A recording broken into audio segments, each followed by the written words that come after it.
This is going to be a very brief video, not as long as yesterday's video, but it's about the thing with AI filmmaking that scares me the most. So, yesterday I did a really long live show. It's about 45 minutes long where I watched Luke Forsyth's video. I hope I'm pronouncing his name right. And he was talking about AI and filmmaking and how the conversation isn't really the right kind of conversation that it should be.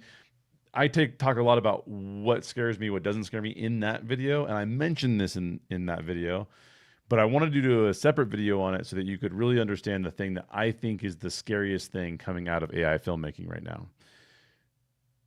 The scariest use case is not, what are some of the things that it's not? The scariest use case is not an independent film person going out and using prompts to create their own AI film. That's not the scariest thing.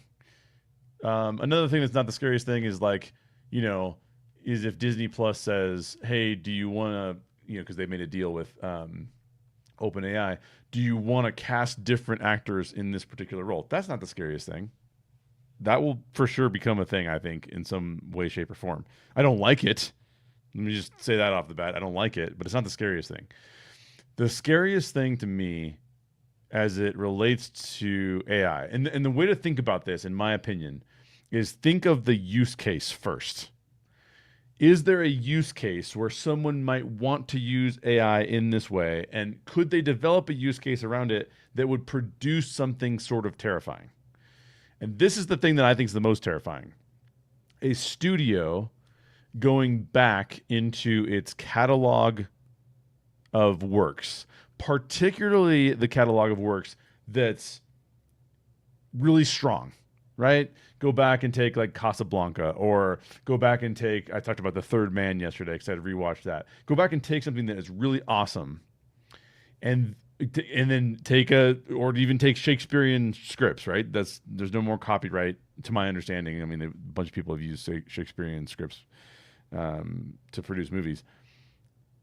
And then, so it's not like you're saying, I'm going to, from scratch, have AI write me something. I don't think AI, Michael Eisner said, I don't think that AI will ever make an Oscar nominated movie.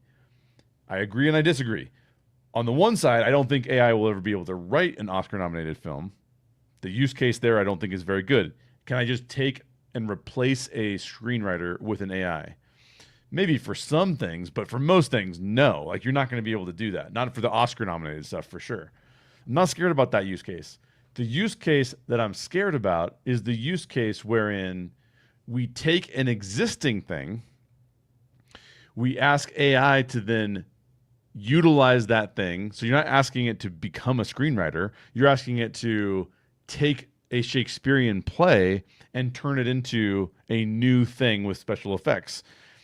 That's where I think it's the most scary is the regurgitation and reusing of existing content, not creating generated brand new content, but reusing old content. Take The Third Man, but I want to cast Brad Pitt in it. I want Margot Robbie to be in it, and I want whoever.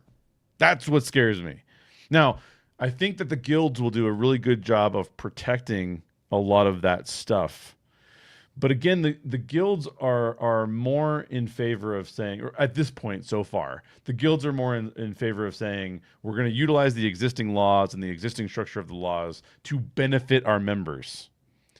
The problem with that is that I think at some point in time, the number of people it benefits keeps getting smaller and smaller and smaller. Nobody's going to use, I'm not an actor, but no one's going to use my likeness to be in The Third Man, right?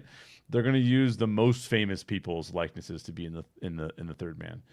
So there you go. That's the use case that I think is the scariest, and I think that we'll need to have guild protection over those kinds of things. And I think, to be honest with you, one of the things I'm thinking about is, does copyright law itself need to be changed? Because the existing copyright law, to me, having this time horizon where all of a sudden it becomes back in the public domain, man, I don't know. That seems like a scary proposition for AI agents to take a lot of that stuff and then reuse it however it wants to.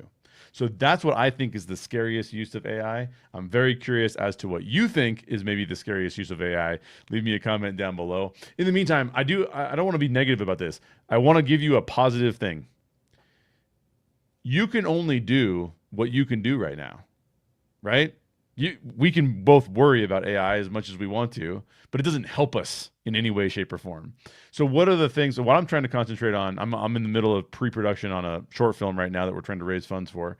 And I'm thinking, well, what's the next thing that I can do? I want to create another no vacancy. I want to create another disclosure. I want to create more things. So what's the next thing I can do to create that thing? I'm trying to focus there as opposed to just becoming overwhelmed with worry about a thing that isn't even applicable yet. So there you go. That's today's live show. Thanks for joining me. If you have any questions or if you have any scary uses of AI that you've seen, leave them in the comments down below. And thanks again for watching. Bye.